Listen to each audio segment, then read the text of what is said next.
"You're a failure, Ethan." Those 4 words changed my life. My older brother Ryan said them during a family dinner in front of everyone. The room instantly fell silent.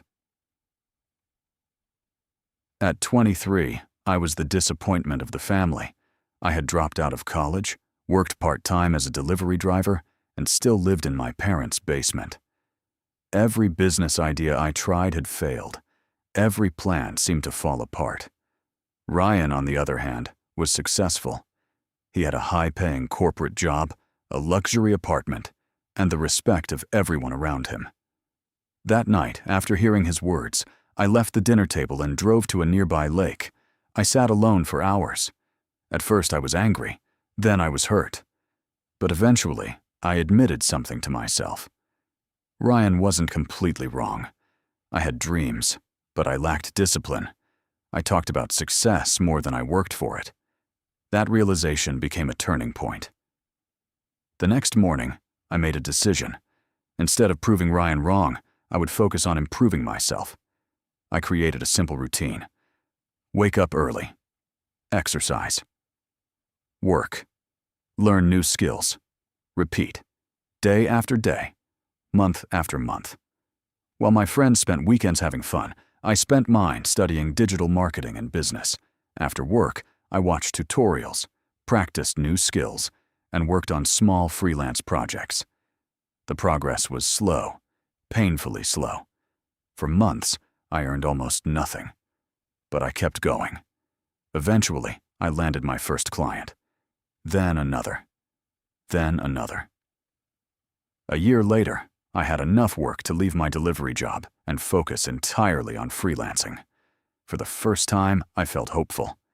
By the second year, I started a small marketing agency. At first, it was just me working from my parents' basement. Then, I hired 1 employee. Then 2. Then 5. The business wasn't growing overnight, but it was growing steadily. Every setback taught me something. Every mistake made me stronger. One evening, my father came downstairs while I was working. He looked at my computer screen and smiled. "You've been working hard lately." That simple sentence meant everything. Because for the first time, someone noticed my effort. Not my results. My effort. By the 3rd year, I rented a small office. It wasn't impressive. The furniture was old. The walls needed paint, but it was mine. Soon after, a major company offered us a chance to pitch for a large contract. Winning it could change everything. I spent weeks preparing. When the day arrived, I walked into the meeting, nervous but ready. A few days later, the company called. We got the contract. I couldn't believe it. That one opportunity transformed the business. Revenue increased. New clients arrived. We hired more people. Within 2 years, the company had grown beyond anything I imagined. 5 years after Ryan called me a failure, my business employed dozens of people and served clients across the country. Then came another family reunion. As I entered the venue, relatives greeted me warmly. Many congratulated me on my success. The same people who once doubted me now praised my determination. Then I saw Ryan. For a moment, neither of us spoke. Life had changed him too. His career had faced setbacks, and the confidence he once carried seemed smaller than before. Later that evening, after dinner, I stepped outside for some fresh air. A few minutes later, Ryan joined me. We stood silently beside a fountain. Finally, he spoke. "I owe you an apology." I looked at him.